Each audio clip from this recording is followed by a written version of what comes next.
परिचय। अरे अमित, तुम क्या कर रहे हो? कुछ भी नहीं पिताजी, मुझे आपसे कुछ पूछना है। हाँ हाँ, पूछो। पिताजी, हमारे देश की जनसंख्या वृद्धि दर क्या है? अच्छा प्रश्न है बेटा। हम अवकलज का उपयोग करके वृद्धि दर का पता लगा सकते हैं। हम वृद्धि दर निकालने में अवकलज का उपयोग कैसे कर सकते हैं पिताजी? क्या तुम इसके बारे में और अधिक जानना चाहते हो? हाँ पिताजी। तो आओ, अपने इस नए अध्याय में हम अवकलज के अनुप्रयोगों के बारे में विस्तार से चर्चा करें। उद्देश्य। इस पाठ के अंत में आप निम्न करने में सक्षम हो जाएंगे। राशि के परिवर्तन की दर पता लगाना, फलनों के वर्तमान और ह्रासमान अंतरालों का विश्लेषण करना, एक वक्र पर स्पर्श रेखा का समीकरण ज्ञात करना, एक वक्र पर अभिलंब का समीकरण ज्ञात करना, अवकलनों का उपयोग करके मूलों का अनुमान लगाना, एक फलन का उच्चिष्ठ और निम्निष्ठ का मान ज्ञात करना, एक बंद अंतराल में एक फलन का उच्चिष्ठ और निम्निष्ठ मान ज्ञात करना। राशि के परिवर्तन की दर। अवकलज को एक फलन के परिवर्तन की तात्कालिक दर द्वारा परिभाषित किया जाता है। इसका मानक उदाहरण यह है कि यदि एफ टी समय t पर एक वस्तु की स्थिति दर्शाता है, तब एफ डैश टी समय t पर वस्तु की चाल को दर्शाता है। आइए एक उदाहरण लेते हैं जहां परिमाण समय के साथ बदलता है। यदि एफ टी बराबर जीवाणुओं की संख्या है, तब एफ डैश टी बराबर जनसंख्या वृद्धि दर है। यदि एफ टी बराबर रेडियोधर्मी पदार्थों की मात्रा है, तब एफ डैश टी बराबर क्षय की दर है।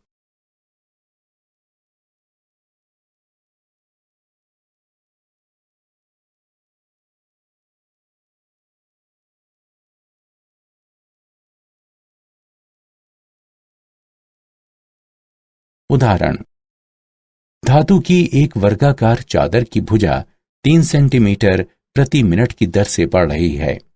यदि उसकी भुजा 10 सेंटीमीटर लंबी है, तब चादर का क्षेत्रफल किस दर से बढ़ेगा? हल। मान लीजिए कि समय t पर चादर की भुजा x है तथा a क्षेत्रफल है। तो ये दिया गया है कि dx बटा dt बराबर 3 सेंटीमीटर प्रति मिनट। इसे समीकरण 1 से चिन्हित करें तथा a बराबर x वर्ग को समीकरण 2 से चिन्हित करें। समीकरण 2 का t के सापेक्ष अवकलन करते हैं तो हमें प्राप्त होगा dA बटा dt बराबर 2x गुणा dx बटा dt। समीकरण 1 से dA बटा dt बराबर 6x। अब क्षेत्रफल के परिवर्तन की दर। यदि x बराबर 10 सेंटीमीटर है, तब x पर dA बटा dt बराबर 10 होगा, जो कि बराबर होगा 6 गुणा 10 अर्थात 60 वर्ग सेंटीमीटर प्रति मिनट के। वर्धमान और ह्रासमान फलन। एक फलन f एक खुले अंतराल I पर वर्धमान होता है। यदि x2 से छोटे अंतराल x1 में कोई दो संख्याएं x1 और x2 के लिए f x1 f x2 से छोटा या बराबर है को इंगित करती हैं। एक फलन f एक खुले अंतराल I पर ह्रासमान होता है। यदि x2 से छोटे अंतराल x1 में कोई दो संख्याएं x1 और x2 के लिए f x1 f x2 से बड़ा या बराबर है को इंगित करती हैं। एक फलन f एक खुले अंतराल I पर निरंतर वर्धमान होता है। यदि x2 से छोटे अंतराल x1 के साथ I के अंतर्गत प्रत्येक x1 x2 के लिए हमारे पास f x1 f x2 से छोटा है, जिसका अर्थ है x के बढ़ने से fx बढ़ेगा। एक फलन f एक खुले अंतराल I पर निरंतर ह्रासमान होता है। यदि x2 से छोटे अंतराल x1 के साथ I के अंतर्गत प्रत्येक x1 x2 के लिए हमारे पास fx1 fx2 से बड़ा है, जिसका अर्थ है x के बढ़ने से fx घटेगा। फलन जो ना ही वर्तमान है और ना ही ह्रासमान है। आइए एक उदाहरण लेते हैं। नीचे दिया गया फलन है y बराबर cos x। प्रमेय: माना कि f एक बंद अंतराल a b पर सतत है तथा खुले अंतराल a b पर अवकलन किया जा सकता है, तब f बंद अंतराल a b में वर्धमान होता है यदि खुले अंतराल a b के अंतर्गत प्रत्येक x के लिए f डैश x 0 से बड़ा है। f बंद अंतराल a b में ह्रासमान है यदि खुले अंतराल a b के अंतर्गत प्रत्येक x के लिए f डैश x 0 से छोटा है। f बंद अंतराल a b में एक अचर फलन है यदि खुले अंतराल a b के अंतर्गत हर x के लिए f डैश x 0 के बराबर है।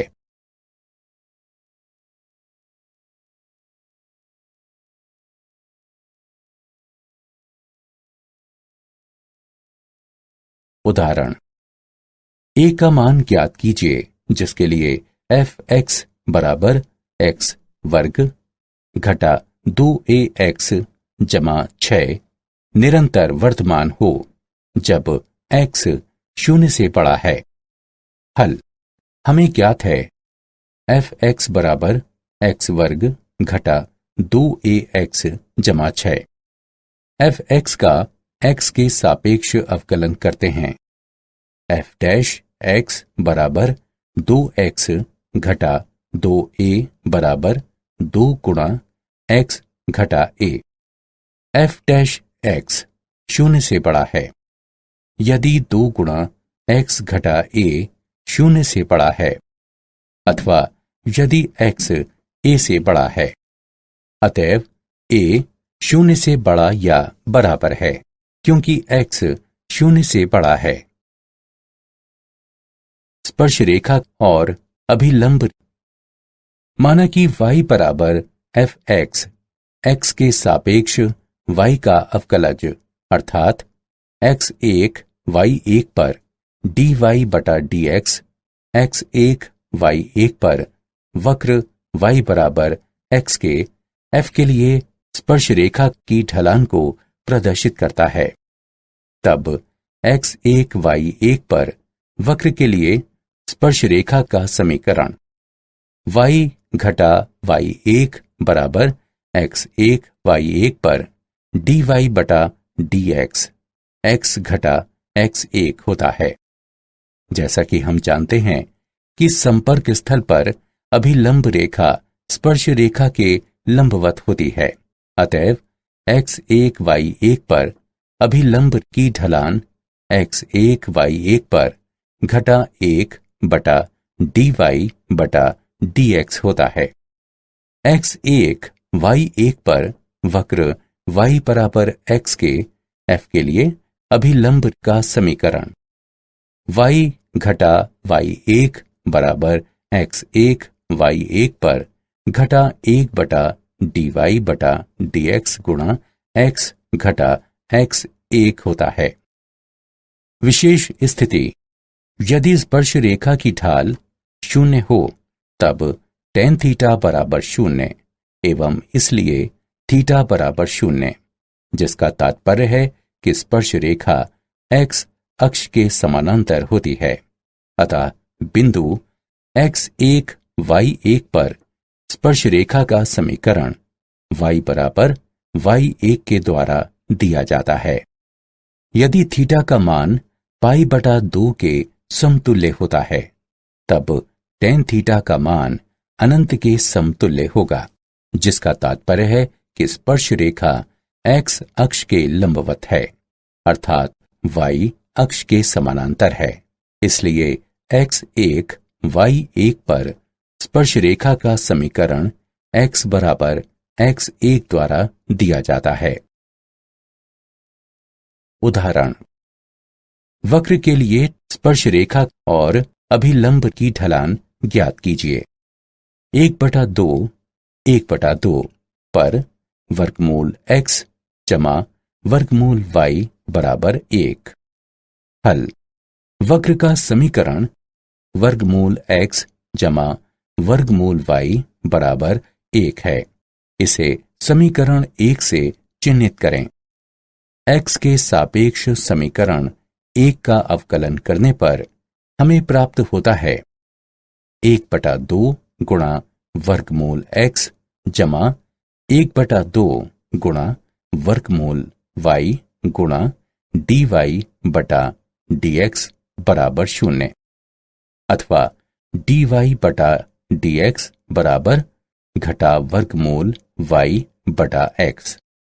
अतएव 1/2 पर स्पर्श रेखा की ढाल घटा वर्गमूल 1/2 बटा 1/2 बराबर घटा 1 है, तथा 1/2 पर वक्र के लिए अभिलंब की ढाल घटा 1 बटा घटा 1 बराबर 1 है।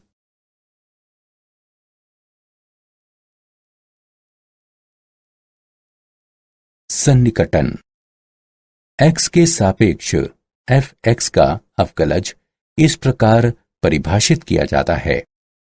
f डैश x लगभग fx जमा डेल्टा x घटा fx बटे डेल्टा x के बराबर है। ये इंगित करता है कि fx जमा डेल्टा x बराबर fx जमा डेल्टा x गुणा f डैश x, जो fx जमा डेल्टा x का सन्निकट मान कहलाता है।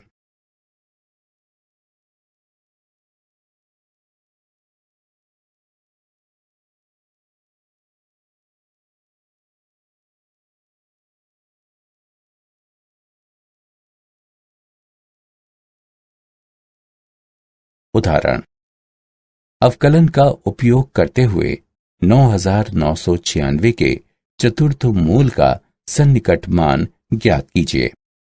हल, हम जानते हैं कि 9996 बराबर है 10,000 घटा 4 के, जो कि बराबर होगा 10 की घात 4 घटा 4 के। चलिए माना कि x बराबर 10 की घात 4 और डेल्टा x बराबर घटा 4 है। अतएव x जमा डेल्टा x बराबर 9996 होगा। माना कि y बराबर x की घात 1/4, जो कि बराबर है 10 की घात 4 गुणा 1/4 के, जो बराबर होगा 10 के। अतएव dy बटा dx बराबर है 1/4 गुणा x की घात घटा 3/4 के। अतएव y जमा डेल्टा y बराबर डेल्टा x गुणा dy बटा dx जमा y है। अब इस सूत्र में मान रखने पर हमें 9996 का चतुर्थ मूल बराबर घटा 4 गुणा 1/4 गुणा x घात 3/4 जमा 10 प्राप्त होगा। इसकी गणना करके हल करने पर हमें 9.999 प्राप्त होगा। अतः 9996 के चतुर्थ मूल का सन्निकट मान 9.999 है। उच्चिष्ट और निम्निष्ठ। एक फलन का उच्चिष्ट मान वो होता है जो बिंदु के पास बिंदु के दोनों तरफ किसी भी अन्य मान से अधिकतम होता है। इसे सापेक्ष उच्चिष्ट कहा जाता है।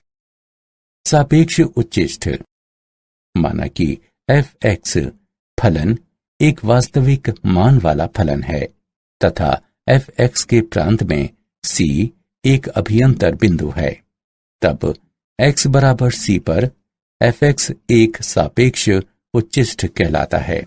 यदि h के सभी धनात्मक तथा ऋणात्मक मानों के लिए जहां fc f ऑफ c जमा h से बड़ा है पर्याप्त छोटा हो।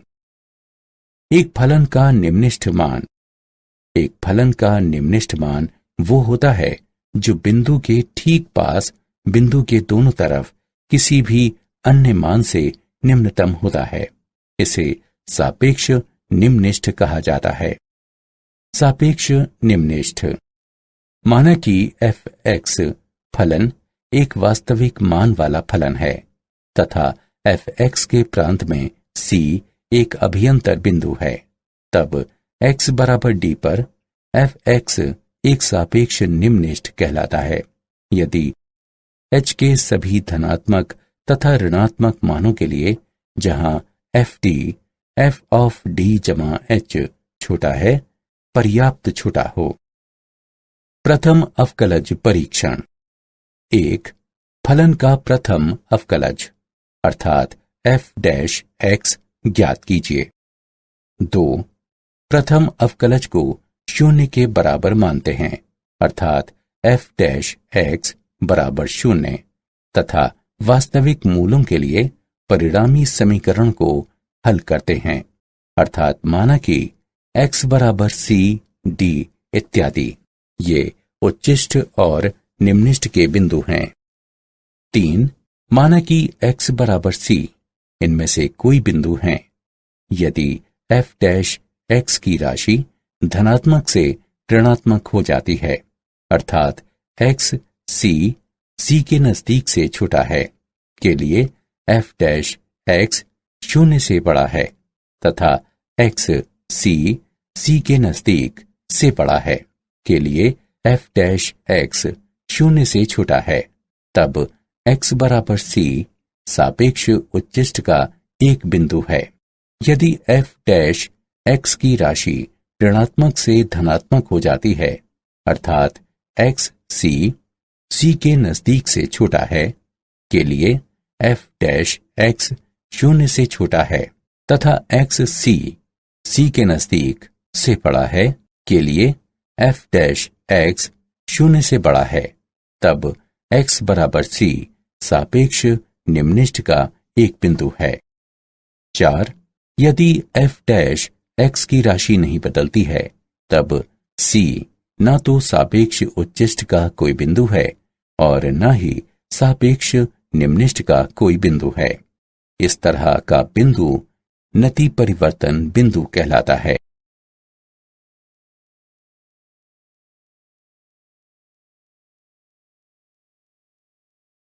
उच्चिष्ट और निम्निष्ठ।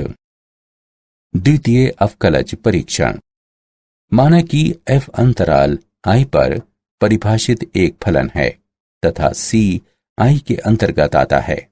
माना कि f c पर 2 बार अवकलनीय है, तब x बराबर c के सापेक्ष उच्चिष्ट का एक बिंदु है।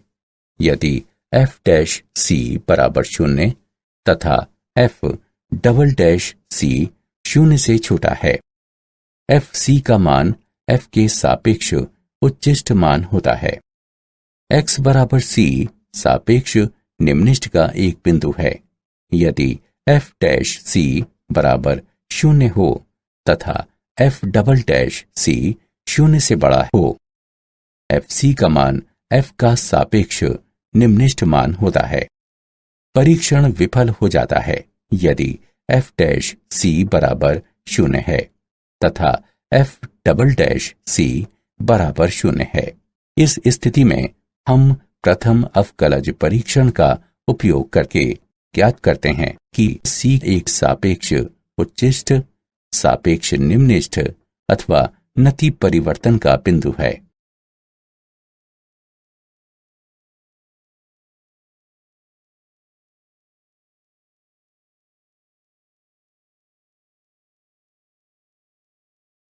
एक बंद अंतराल में फलन का उच्चिष्ट और निम्निष्ठ मान। फलन का उच्चिष्ट मान। यदि एक बंद अंतराल a b पर फलन f(x) को परिभाषित किया जाता है, तब इस फलन को x बराबर c पर निरपेक्ष या व्यापक उच्चिष्ट वाला एक फलन कहा जाता है तथा c a b के अंतर्गत आता है यदि a b के अंतर्गत सभी x के लिए f(x) fc से छोटा या बराबर हो। फलन का निम्निष्ठ मान। यदि एक बंद अंतराल a b पर एक फलन f(x) को परिभाषित किया जाता है, तब इस फलन को x बराबर d पर एक निम्निष्ठ वाला फलन कहा जाता है तथा d a b के अंतर्गत आता है यदि a b के अंतर्गत सभी x के लिए f(x) ft से बड़ा या बराबर हो। प्रमेय। माना कि f एक बंद अंतराल I बराबर a b पर एक सतत फलन है, तब f निरपेक्ष उच्चिष्ट मान होता है तथा f I में कम से कम एक बार इसे ग्रहण करता है। इसके अलावा f निरपेक्ष निम्निष्ठ मान होता है तथा f I में कम से कम एक बार इसे ग्रहण करता है। प्रमेय। माना कि f एक बंद अंतराल I पर एक अवकलज फलन है तथा माना कि c I का कोई आंतरिक बिंदु है, तब f' बराबर 0 होता है यदि f c पर अपना निरपेक्ष उच्चिष्ट मान प्राप्त करे। f' बराबर 0 होता है यदि f c पर अपना निरपेक्ष निम्निष्ठ मान प्राप्त करे। कार्य नियम। चरण 1। अंतराल में f के सभी महत्वपूर्ण बिंदु ज्ञात कीजिए, अर्थात बिंदु x ज्ञात कीजिए जहां या तो f' बराबर 0 है या f अवकलनीय नहीं है। चरण 2। अंतराल के अंत बिंदु लें। चरण 3। अंत बिंदु में f के मान का परिकलन कीजिए। चरण 4। परिकलन मानों में से f के उच्चिष्ट और निम्निष्ठ मान को पहचानें। ये उच्चिष्ट मान f का निरपेक्ष उच्चिष्ट मान होगा तथा निम्निष्ठ मान f का निरपेक्ष निम्निष्ठ मान होगा।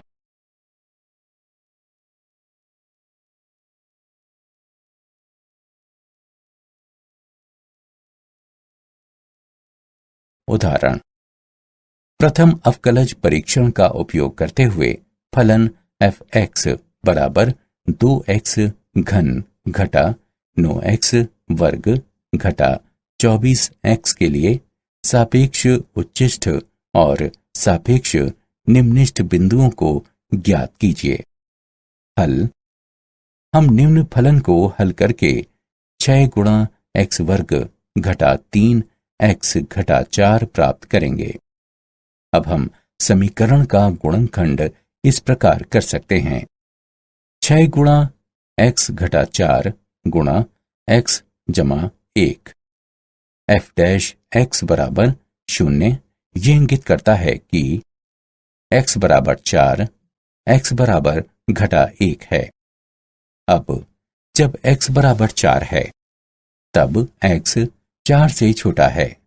ये इंगित करता है कि f' 0 से छोटा है। x 4 से बड़ा है। ये इंगित करता है कि f' 0 से बड़ा है। अतएव x बराबर 4 पर f(x) सापेक्ष निम्निष्ठ है। जब x बराबर घटा 1 है तब x घटा 1 से छोटा है।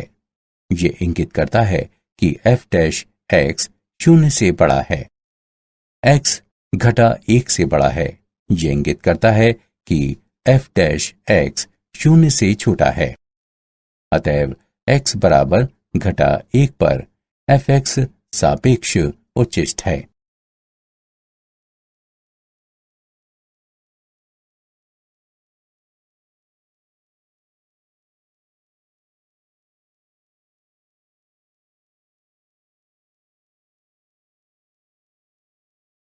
उदाहरण।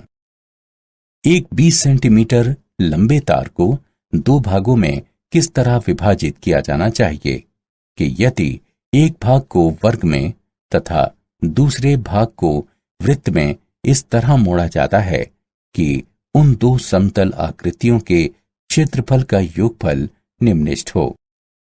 हल। माना कि एक भाग x है, तब दूसरा भाग 20 घटा x होगा। माना कि x वर्ग का परिमाप है तथा 20 घटा x वृत्त की परिधि है, तब कुल क्षेत्रफल होगा a बराबर x बटा 4 संपूर्ण वर्ग जमा पाई गुणा 20 घटा x बटा 2 पाई संपूर्ण वर्ग है, जो कि बराबर होगा x वर्ग बटा 16 जमा 20 घटा x वर्ग बटा 4 पाई के। अतएव dA बटा dx बराबर x बटा 8 घटा 20 घटा x बटा 2 पाई। चरम मानों के लिए dA बटा dx बराबर 0। ये इंगित करता है कि x बटा 8 घटा 20 घटा x बटा 2 पाई बराबर 0 है। ये इंगित करता है कि पाई गुणा x घटा 80 जमा 4x बराबर 0। ये इंगित करता है कि x बराबर 80 बटा पाई जमा 4। इसके अलावा d2a बटा dx वर्ग बराबर 1 बटा 8 जमा 1 बटा 2 पाई 0 से बड़ा है। इस प्रकार दो समतल आकृतियों का क्षेत्रफल निम्नलिखित होगा जब x बराबर 80 बटा पाई जमा 4 हो। एक वर्ग बनाने वाले भाग की लंबाई 80 बटा पाई जमा 4 है, तब दूसरे भाग की लंबाई होगी 20 घटा 80 बटा पाई जमा 4, जो कि बराबर है 20 पाई बटा पाई जमा 4 के। इस प्रकार भागों की लंबाई होनी चाहिए 80 बटा पाई जमा 4 सेंटीमीटर और 20 पाई बटा पाई जमा 4 सेंटीमीटर।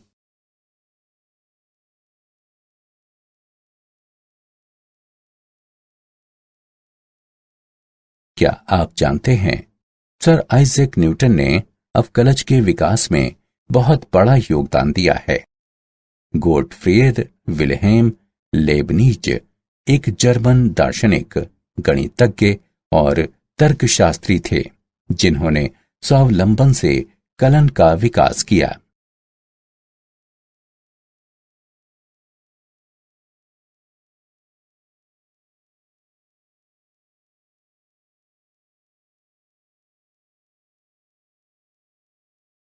सारांश।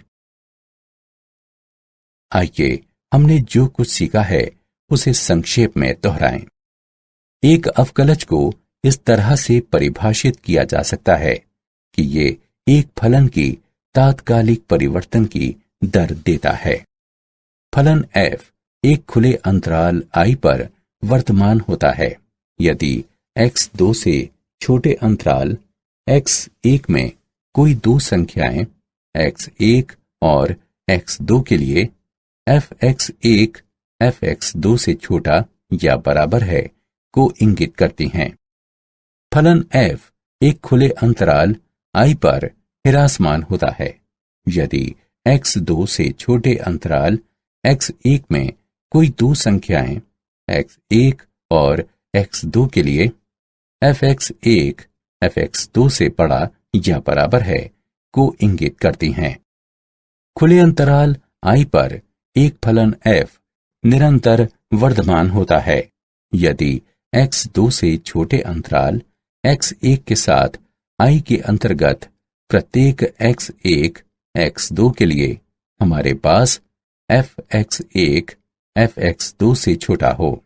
इसका तात्पर्य यह है कि यदि x बढ़ता है तब fx बढ़ेगा। खुले अंतराल I पर एक फलन f निरंतर हिरासमान होता है यदि x2 से छोटे अंतराल x1 के साथ I के अंतर्गत प्रत्येक x1 x2 के लिए हमारे पास fx1 fx2 से बड़ा हो।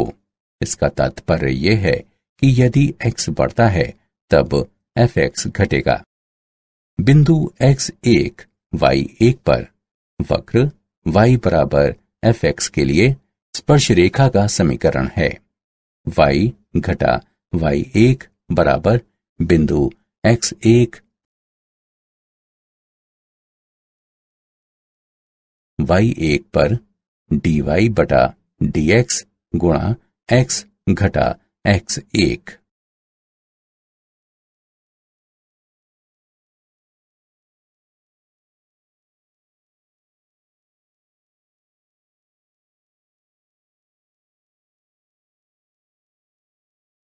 बिंदु x1 y1 पर वक्र y बराबर fx के लिए अभिलंब का समीकरण है। y घटा y1 बराबर बिंदु x1 y1 पर घटा 1 बटा dy बटा dx गुणा x घटा x1। fx जमा डेल्टा x का निरपेक्ष मान है fx जमा डेल्टा x गुणा f डैश x। माना कि फलन fx वास्तविक मानों वाला फलन है तथा c fx के प्रांत में कोई आंतरिक बिंदु है, तब fx को x बराबर c पर एक सापेक्ष उच्चिष्ठ कहा जाता है। यदि h के सभी धनात्मक और ऋणात्मक मानों के लिए जहां fc जमा h से बड़ा हो पर्याप्त छोटा हो।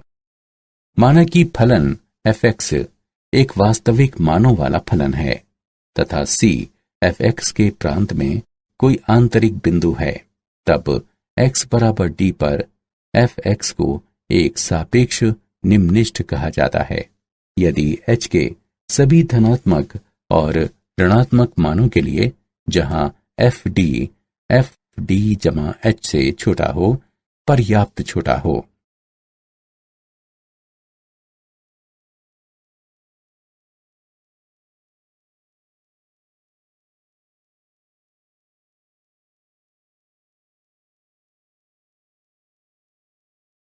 यदि fx एक बंद अंतराल a b पर परिभाषित कोई फलन है, तब x बराबर c पर इस फलन को निरपेक्ष उच्चिष्ठ कहा जाता है तथा c a b के अंतर्गत आता है।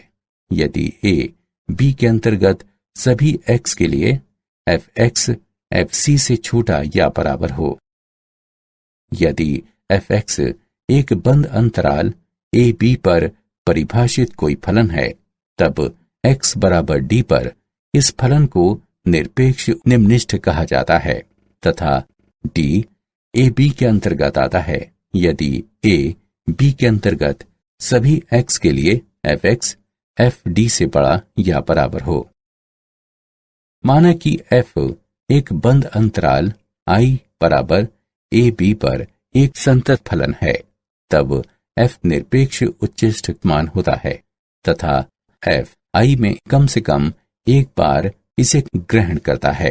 इसके अलावा f निरपेक्ष निम्निष्ठ मान भी होता है तथा f I में कम से कम एक बार इसे ग्रहण करता है। माना कि f बंद अंतराल I पर एक अवकलज फलन है तथा माना कि c I का कोई आंतरिक बिंदु है, तब f डैश c बराबर 0 है यदि f c पर अपना निरपेक्ष उच्चिष्ठ मान ग्रहण करे। f डैश c बराबर 0 है यदि f c पर अपना निरपेक्ष निम्निष्ठ मान ग्रहण करे।